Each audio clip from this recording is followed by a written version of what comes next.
kwa ajili ya kusanyika kwenye jambo hili letu ambalo la kheri,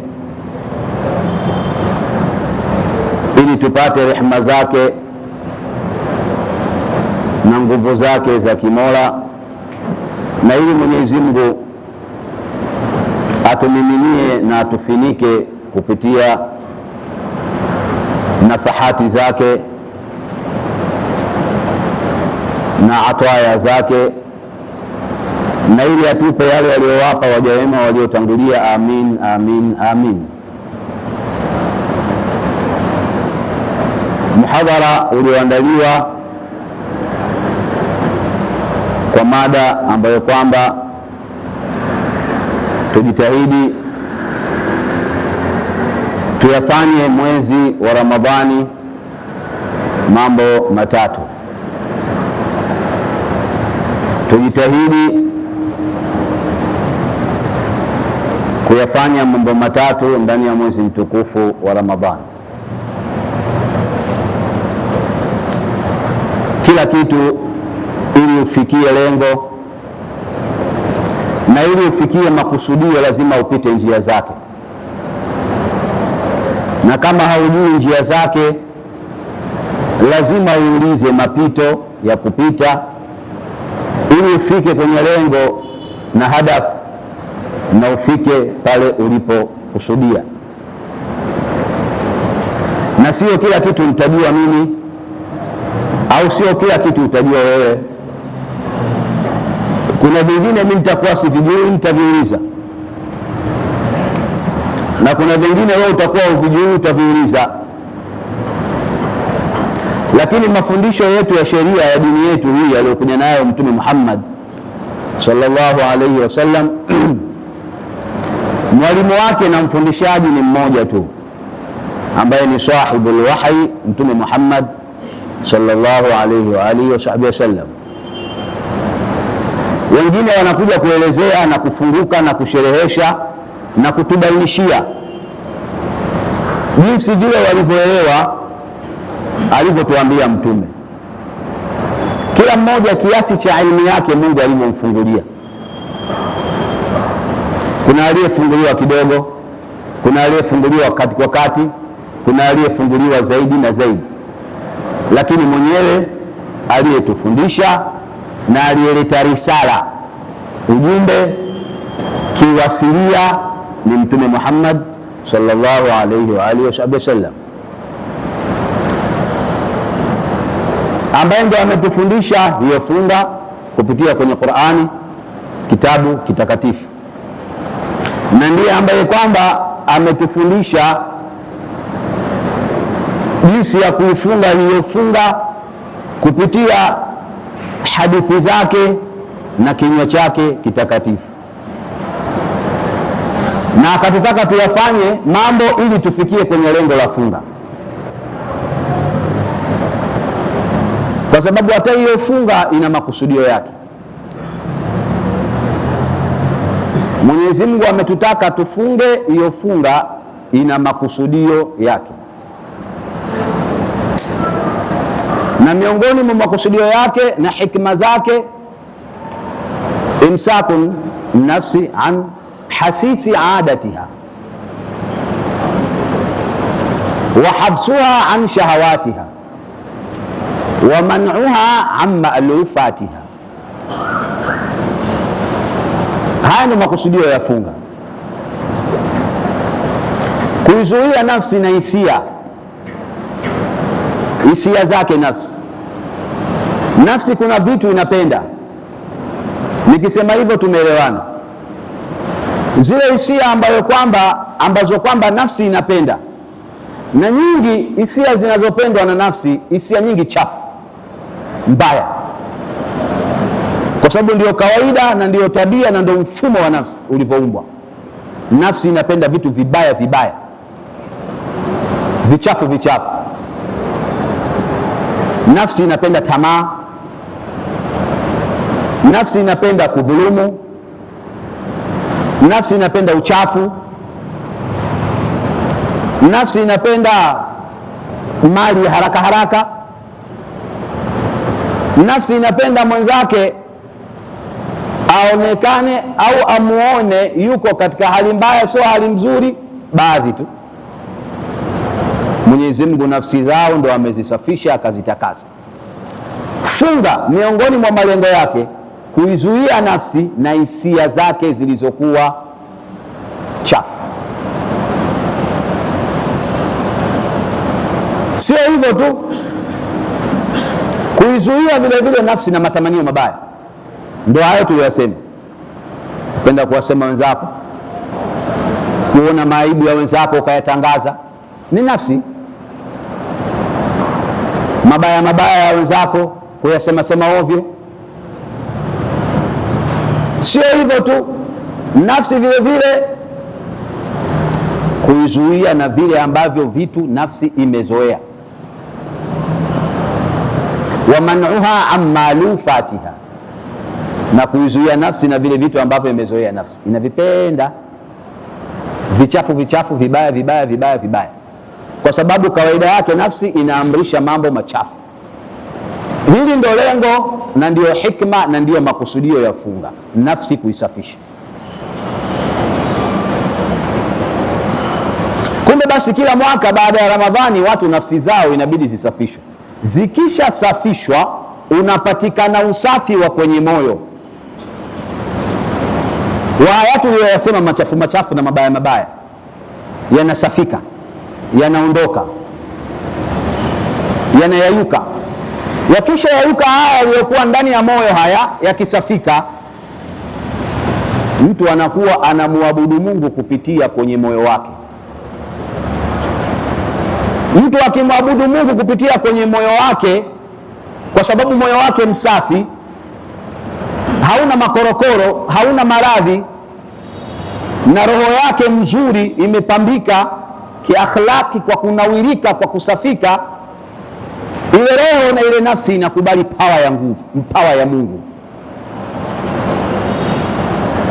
Inapenda mambo ya kheri, inapenda mambo ya ibada, inapenda kumwabudu Mungu.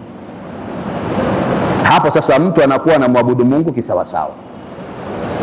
Kidhahir anasali, anafunga, anaamka usiku, anaonekana kwa muonekano wa wazi, lakini kwenye nafsi yake vile vile, nafsi yake imesafika, imenawirika, hana bifu na mtu, hana nongwa na mtu, hana chuki na mtu, hana ugomvi na mtu, hana kuwekeana mpaka mwakani, siongee na wewe, ukifa sikuziki, mimi na wewe basi tusongee, kwa sababu nafsi yake imesafika.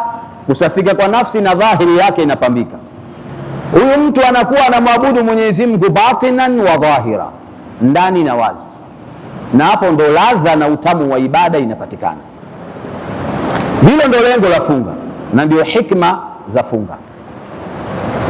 Sasa haya mambo tunayosema, mambo matatu, ili lengo mtu afike huko, huo uchamungu. Kuna uchamungu wa nje na uchamungu wa ndani. Uchamungu wa ndani kusafika na haya maradhi ya ndani.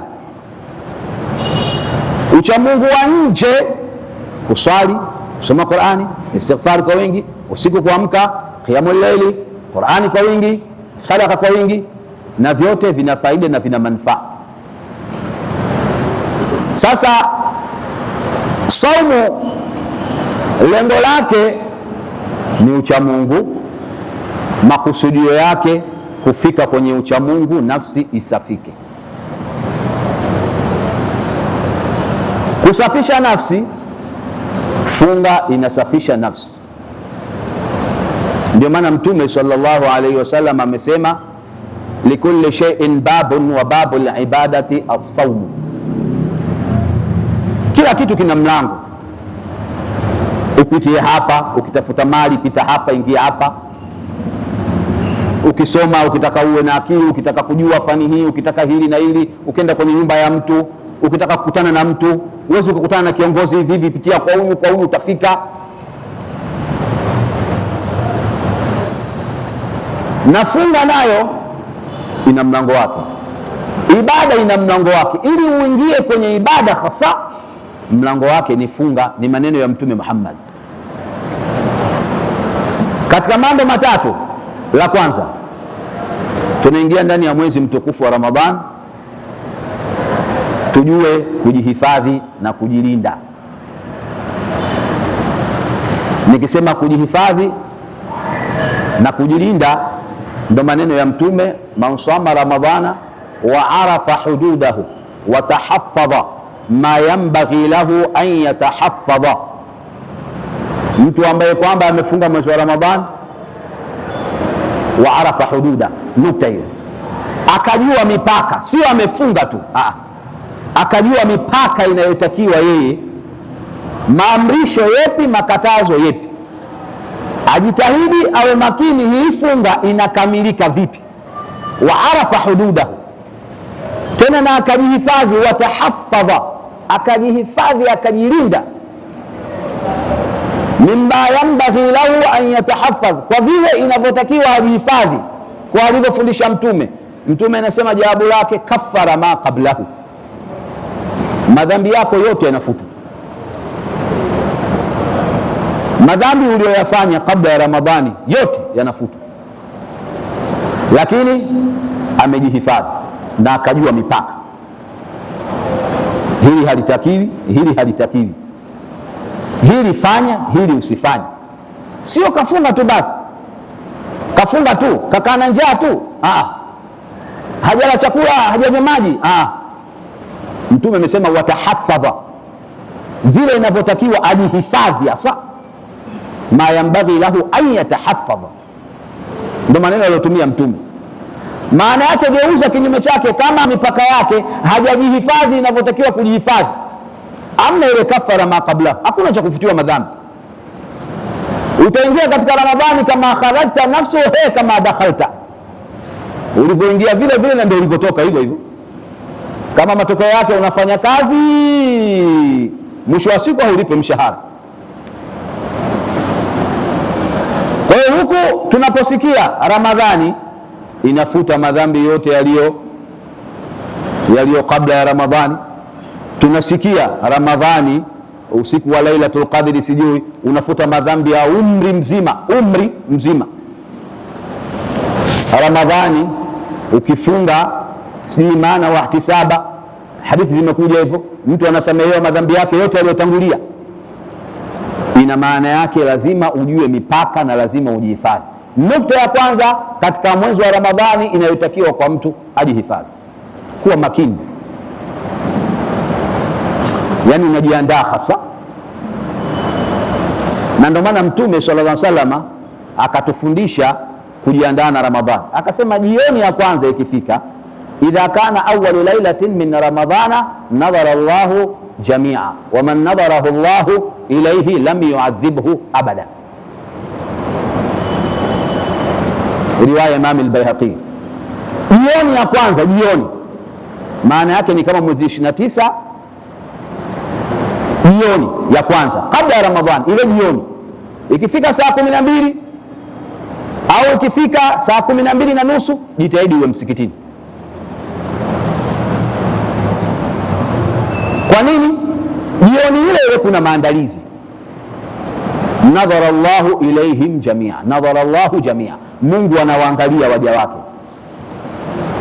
Ile jioni isikukute upo katika sehemu ya mpira, isikukute upo sehemu ya baa, isikukute upo sehemu ya haramu, sehemu ambazo la khalaqa lahu, la hadha lahu, la nasiba la, hazina thamani wala hazikuongezei ukaribu wako na Mungu. Mtume akasema ikifika jioni, basi umekosa msikitini, nyumbani kwako uwepo, ili mwezi unaandama na wewe upo sehemu nzuri, msikitini au madarasani au nyumbani kwako. Ukifanya hivyo, Mwenyezi Mungu anakupa nadhara lake, anakuangalia. Ndio maneno ya Mtume, waman nadharahu Allahu lam yu'adhibhu abada, atakayeangaliwa na Mungu, Mungu akikuangalia hakuadhibu milele ngo. Akikupa jicho lake na bara lake analolijua yeye, ta'ala Allahu an dhalika uluwan kabira, kwa namna yake na kwa sampuli yake, jicho analolijua yeye kwake yeye, hakuadhibu tena ngo. Lakini yeye inapatikana wapi hiyo ofa?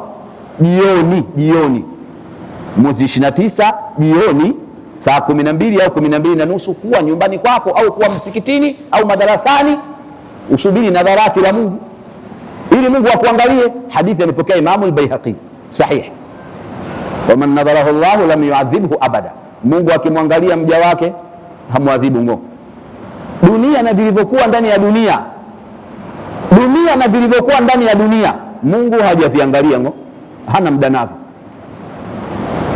Dunia na ukubwa wake na lesi yetu na harakati zetu na taharuki zetu na fadhaa zetu na mishughuliko yetu na vilivyokuwa ndani ya dunia na vyenyewe vya starehe na vya neema, Mungu hajaviangalia ngo, na wala hana muda navyo. Vya nini? Vina nini? Lakini anakuja kumwangalia mja wake jioni ile mwezi wa Ramadhani pale unapokuwa unaandama, na akikuangalia hakuadhibu. Hii kuonesha ni maandalizi ya kutaka wewe kujihifadhi kwa Mungu. Kwani unataka uwe karibu na Mungu? Kwani mimi nataka nipate power zinazopatikana ndani ya mwezi wa Ramadhani? Kwani mimi nataka Mungu aniangalie kwa rehema? Kwani nataka mimi Mungu aniangalie, anifungulie mambo yangu? Kwani mimi namtaka Mungu aniangalie, iwe sababu ya huku kuangaliwa niwe katika waja wake wa karibu sana Mwenyezi Mungu. Kujihifadhi, kujihifadhi, kujilinda. Ukishaingia mwezi wa Ramadhani, kuhifadhi mdomo wako, kujilinda. Yani kuwa mbakhili katika mazungumzo yako, katika maongezi yako. Unaongea nini? Unazungumza nini? Mata taskut, mata tatakallam. Muda gani unaongea, muda gani unanyamaza? Nini unasikiliza? Nani unaongea naye? Na hicho unachokiongea unapata nini? Na hicho unachokisikiliza unapata nini? Isiwe kitu kidogo ikawa sababu ya wewe Mungu funga yako akaipiga X. Kujilinda na kujihifadhi ndani ya mwezi mtukufu wa Ramadhani. Kujihifadhi kivipi? Hifadhi jicho lako, usiangalie kitu cha haramu. Hifadhi masikio yako, usisikilize mambo ya haramu. Hifadhi mdomo wako, unatamka nini? Usipende kuzungumza pumba laghau, wala usitaki kuonekana unajua sana kuongea kwenye vijiwe, kwenye maskani.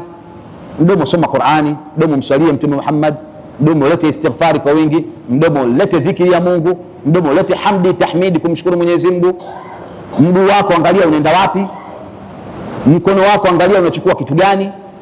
Jitahidi iftari unayofuturu iwe ya halali, isiwe ya haramu. Kujihifadhi kwa namna yote.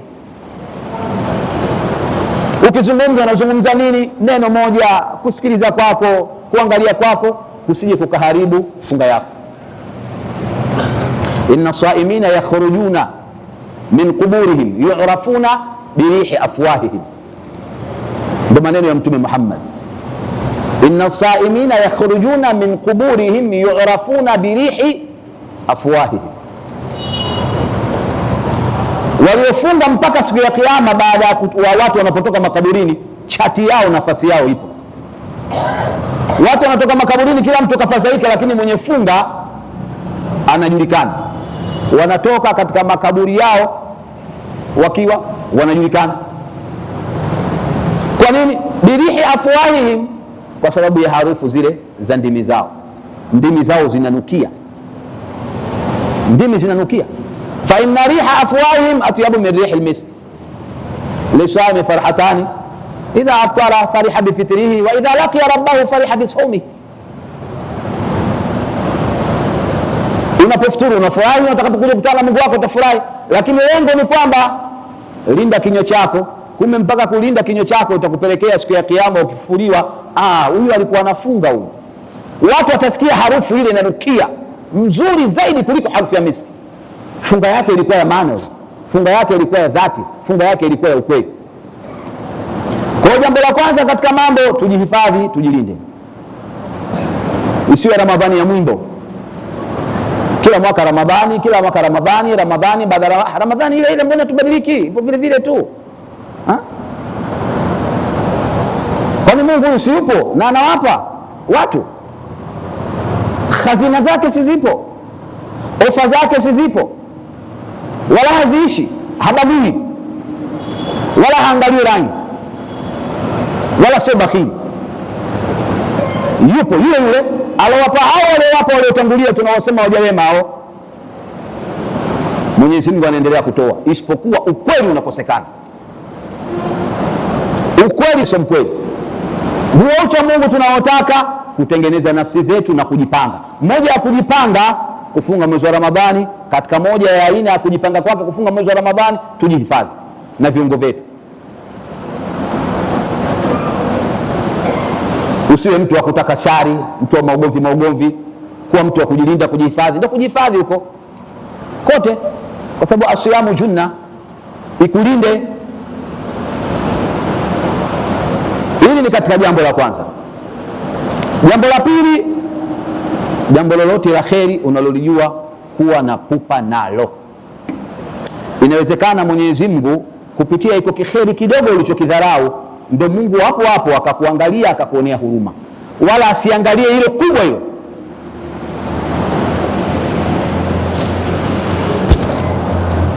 Jambo lolote la kheri jitahidi kuwa na pupa nalo kulifanya, na ndio Mtume Muhammad alikuwa akiwaambia maswahaba kila mwezi wa Ramadhani unapoandama, kauli yake mbiu ilikuwa ndio hiyo.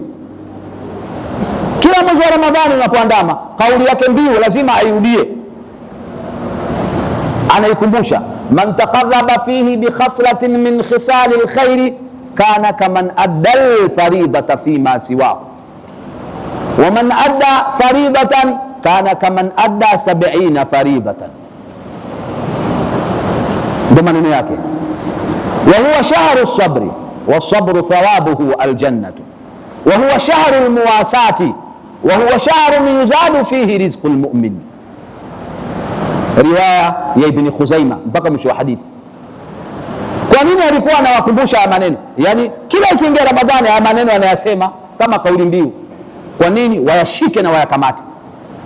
Mwaka jana umeyasema Mtume, mwaka juzi umeyasema, ndio ndio muhimu, kwa sababu kitu kinaporudiwa na kinapoingia katika dhihni, koro lako, bongo lako, na wewe unapata kujua, unapata kukumbuka, usije ukasahau.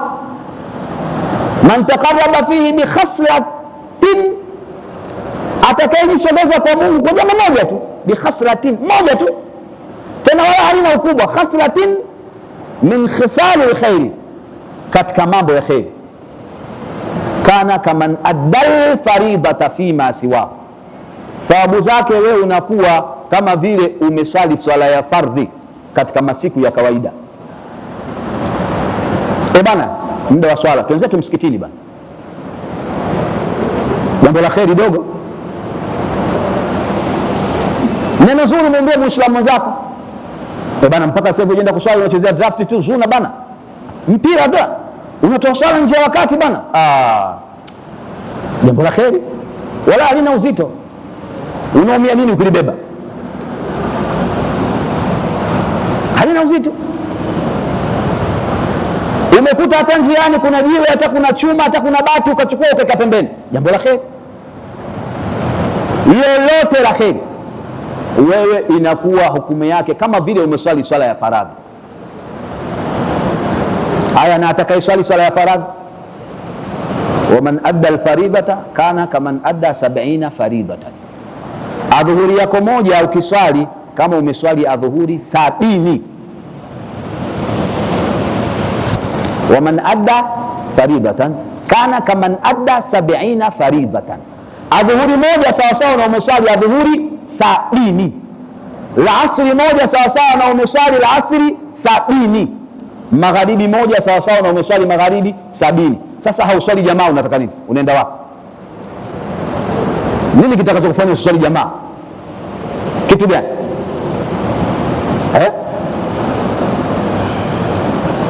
Adhuhuri moja ya jamaa sawa sawa na adhuhuri 70 au alasiri au magharibi, khalafu muda wa swala unakupita, unaswali swala peke yako hivi hivi tu, labda kama kuna udhu hivi hivi tu. Hapo inaonekana kwamba alama ya ukweli hakuna. Sasa hapo ndio utajua ukweli, kwa sababu aliyekuwa mkweli atajikita na atajitahidi yale mambo ya khairati ayafanye, na alama zitaonekana baada ya hiyo Ramadhani kuondoka.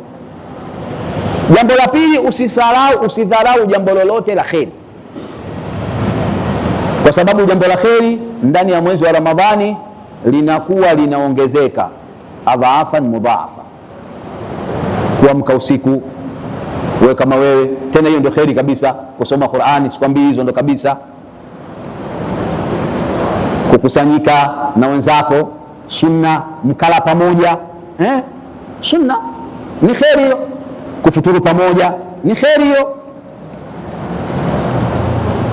Kula peke yako sio haram, lakini sio sunna. Kufuturu pamoja, kula pamoja, sunna. Tuamu al-ithnaini kafi thalatha wa tuamu thalatha kafi al-arba'a, ndio maneno ya Mtume, sunna.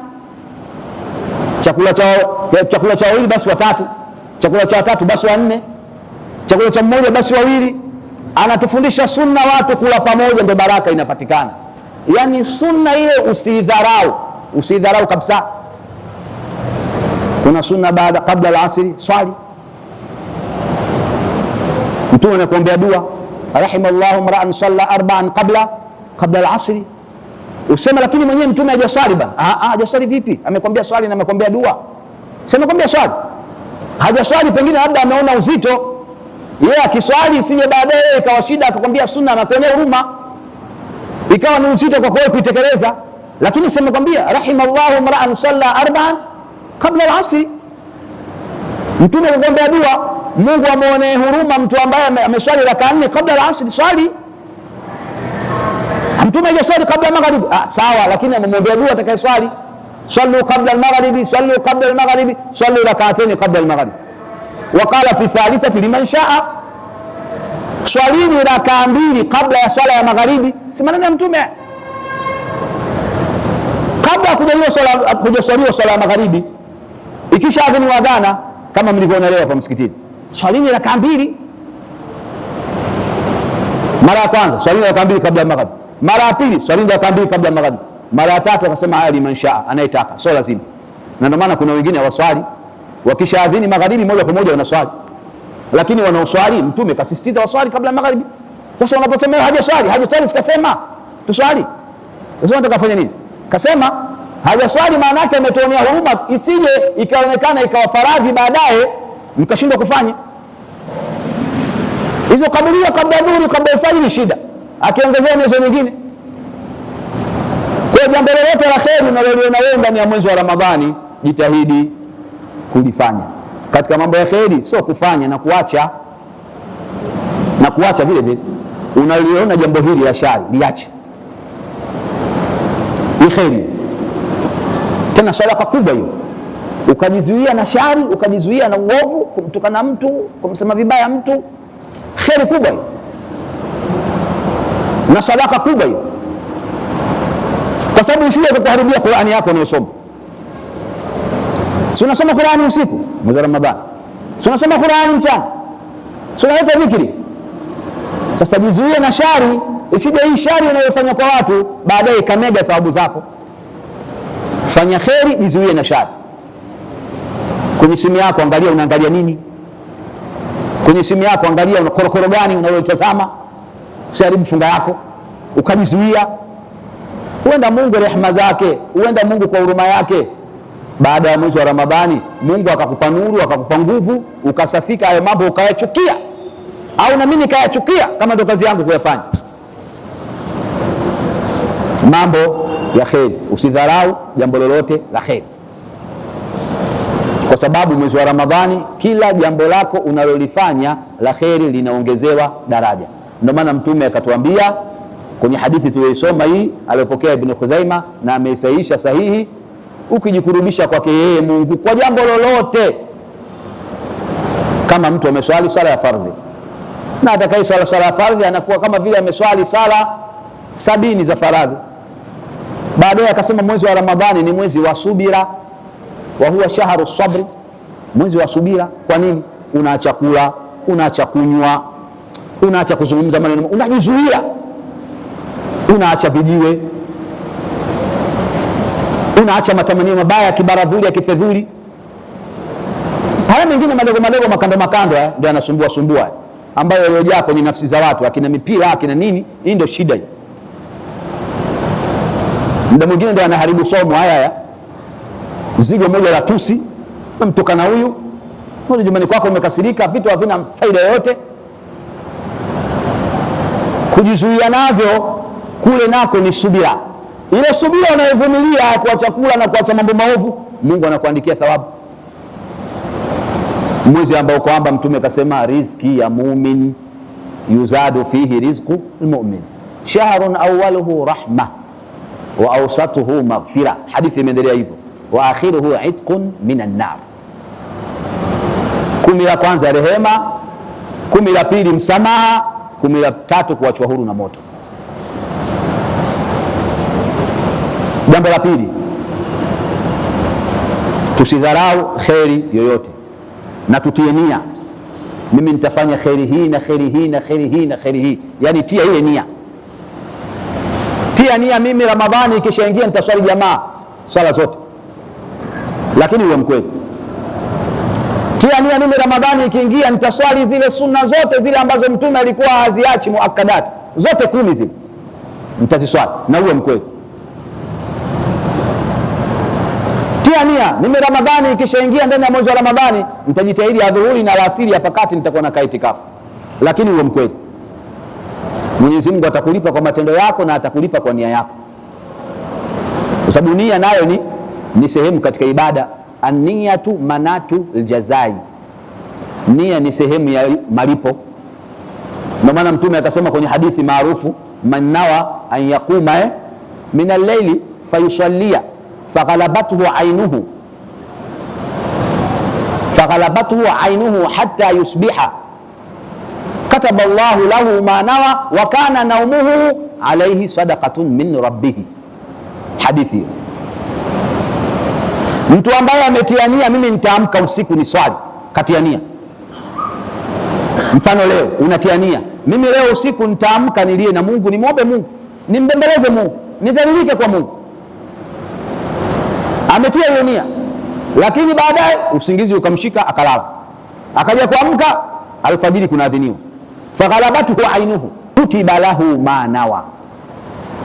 Thawabu zile za kuamka usiku ulizotia nia utaandikiwa, lakini sio sema mimi natia nia alafu nalala saa 8 saa 7 unaenda kula mipira kwenye mabanda kwenye sehemu za kubeti. Wewe hapo una nia, kwa sababu kama una nia kwanza utajiandaa, utalala mapema, utajiandaa mapema, utakula kiasi. Ni miongoni mwa mifumo, ni miongoni mwa hadafu kuonesha kweli una jambo. Utakula kiasi, utalala mapema ili niamke usiku, vitu vitakavyokusaidia, vitu kwa mfano wake, vitu kama hivyo. Usingizi unakuja kuamka adhani na adhiniwa alfajiri. Mtume anasema hivi, utalipwa umeamka usiku na thawabu unaandikiwa, kutiba lahu ma nawa wa kana naumuhu sadaqatun alayhi min rabbih. Na ule usingizi, je, Mwenyezi Mungu ule usingizi amekupa sadaka. Angalia alivyokuwa mkarimu huyu Mungu, anakuandikia thawabu za usiku ulizonuia na usingizi wako nimekupa sadaka, mja wangu. Kwa hiyo na kule kutia nia nako kunatakikana tutie nia. Jambo la tatu na la mwisho baada ya mawili, tusikimbie tarawih. La mwisho, tarawehe tusikimbie. Wengine wanaswali tarawih wanaanzia huko mwanzo 1 2 3 4 5 6 7 8 kidogo kidogo 9 ifika 10, huyo anaondoka zake, kakimbia msikiti. 11 12 13 14 15 wa sikukuu wa barabarani wa Kariakoo, misikiti meupe. Yani ile tarawih yenyewe, tarawih inaitwa tarawih Kiarabu, maana yake ni starehe. Neno tarawih maana yake ni starehe. Kwa nini imeitwa tarawih? Kwa nini iitwe tarawih na kwa nini iitwe starehe? Tarawih ni Kiarabu, fasiri yake maana yake starehe. Mtume aliposwali sallallahu alaihi wasallam katika sahihi al-Bukhari, Mtume aliswali usiku wa kwanza. Asubuhi watu walipoamka wakawa wanazungumza gumzo, swala mzuri, tumeipenda maswahaba, kwa sababu wakati ule zama zile watu wanapenda mambo ya kheri. Jambo la kheri ndio gumzo, tofauti na wakati wetu. Fanya jambo la shari, ovu, baya, ndio litakuwa gumzo. Piga makelele na kheri yako, wala hakuna gumzo. Lakini fanya jambo moja la ajabu la kituko, utaona gumzo itakayopatikana ulimwenguni. Sasa ilipoanzishwa tarawih, mtume aliposwali ni sahihi, haiitwi tarawih sahihi. Alipokuwa ameswali mtume asubuhi, maswahaba ikawa gumzo kwao, hii swala mzuri, inavutia, iko hivi na hivi na hivi. Siku ya pili mtume akaiswali tena, maswahaba wakajaa zaidi kuliko siku ya kwanza. Asubuhi gumzo tena. Siku ya tatu mtume akaipiga tena kama kawaida, asubuhi gumzo tena. Kuna riwaya imekuja aliswali mtume siku 3, siku ya 4 hajaswali, na kuna riwaya imekuja mtume alisali siku 2, siku ya 3 hajaswali. Riwaya Imam al-Bukhari, hadithi kaangalia utaikuta.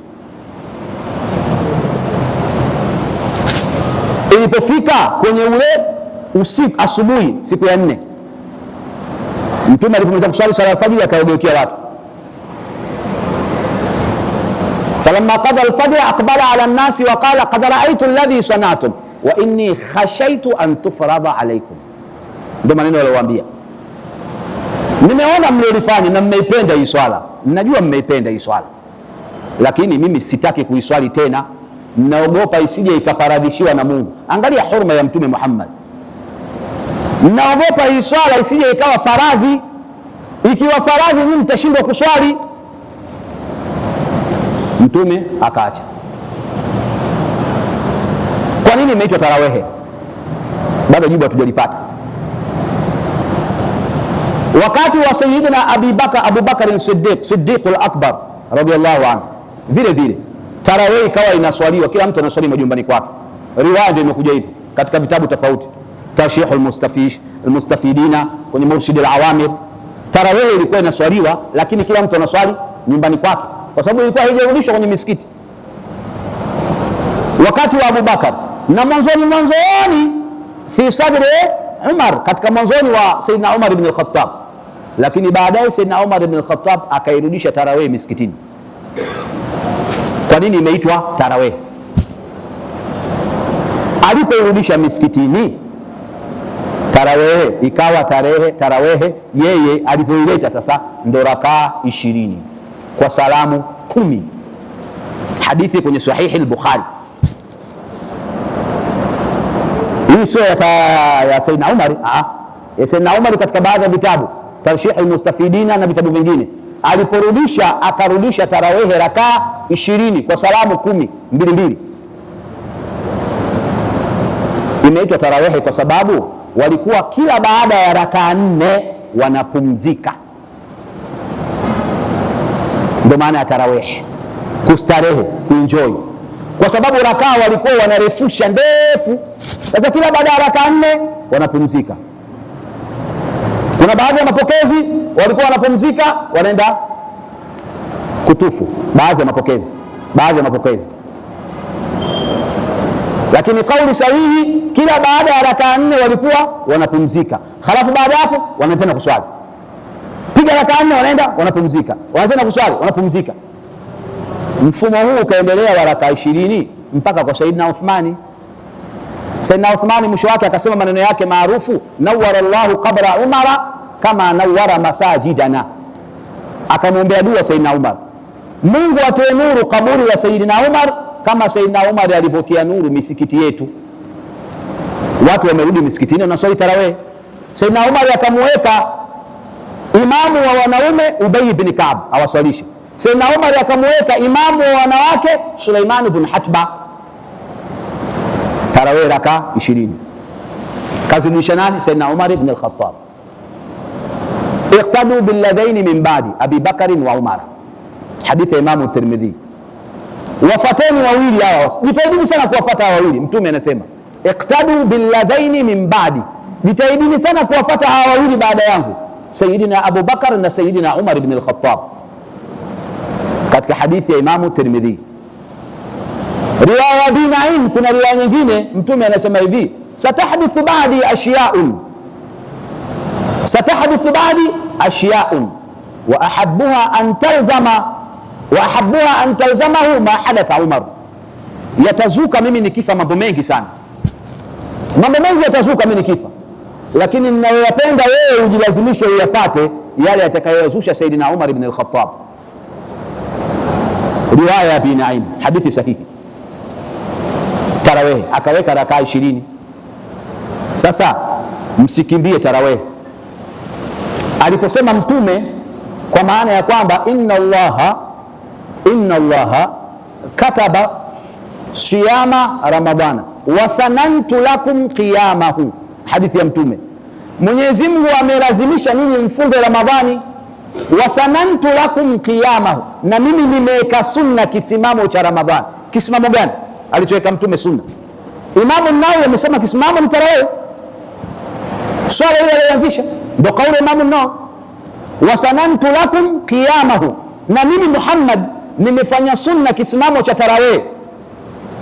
Faman samahu wa qamahu, mtu atakayefunga Ramadhani na akafata sunna mimi niliyoisema ya kuswali ile tarawih, kharaja min dhunubihi ka yauma waladathu ummuhu, anatoka kwenye madhambi yake anakuwa mweupe kama siku aliyomzaa mama yake. Maana yake ukiswali tarawih peke yake, tarawih kwa kamilisha. Imamu Nawawi amesema hii ofa gani? Riwaya nyingine, man qama ramadhana imanan wa ihtisaba ghufira lahu ma taqaddama min dhanbihi wa fi riwayatin wa ma ta'akhkhar. Atakayesimama mwezi wa Ramadhani, Imamu Nawawi akasema almuradu bilqiyami salatu tarawih. Atakayesimama mwezi wa Ramadhani, sio kuamka saa 7 saa 8 ule mzuri na simama hujakatazwa, lakini Imamu Nawawi amesema makusudio ya hadithi, man qama ramadhana imanan wa ihtisaba, atakayesimama mwezi wa Ramadhani hali ya kuwa na imani na anataraji malipo kwa Mungu, anasamehewa madhambi yake yaliyotangulia yote, ma taqaddama min dhambi. Riwaya nyingine, wa ma ta'akhkhara, na yale yatakayokuja baadaye. Nini maana ya hii hadithi man qama ramadhan? Ni swala ya tarawih kwa mujibu wa maneno ya Imamu Nawawi. Kumbe unaposwali swala ya tarawih uikamilishe siku 29 au siku 30, dhambi zako, umepata donge nono aliyosema Mtume, dhambi zako zote zimefutwa. Sasa kwa nini ukimbie? Ukiswali 8 haya swali, hujakatazwa, umemfuata Mtume wako Muhammad, swali. Na ukiswali 20 swali, wala usiwakataze watu ziada, wala haidhuru wala tadhuru ziada, lakini kamilisha kuswali siku 29 au 30 ili upate donge nono la kusamehewa dhambi zako zote. Unasamehewa zote. Sasa hutaki kusamehewa dhambi, unaacha kuswali tarawih, unaenda wapi? Wewe unaswali tarawih unaacha kuswali, au unaswali baadhi, unaenda wapi? Hebu jiulize kwanza. Kama sio kwenda maskani, unaenda wapi? Kama sio kwenda kwenye vijiji, unaenda wapi? Kama sio kwenye mipira, unapakwenda? Yani muda ule wewe unafanya nini? Haya mambo matatu tuyafanyie kazi, na Mwenyezi Mungu Subhanahu wa Ta'ala atujalie katika wale ambao kwamba wanaozungumza maneno kiikhlasi, na Mwenyezi Mungu ajalie katika wale ambao kwamba maneno yao yanatoka yakiwa yana athar, na Mwenyezi Mungu atujalie katika wale ambao kwamba maneno yao yanatoka ndani ya moyo, yanaingia ndani ya moyo, na Mwenyezi Mungu ajalie katika wale ambao kwamba wanasikiliza maneno na wanayafata yale yaliyokuwa mazuri. Wal afwa minkum, wassalamu alaikum wa rahmatullahi wa barakatuh.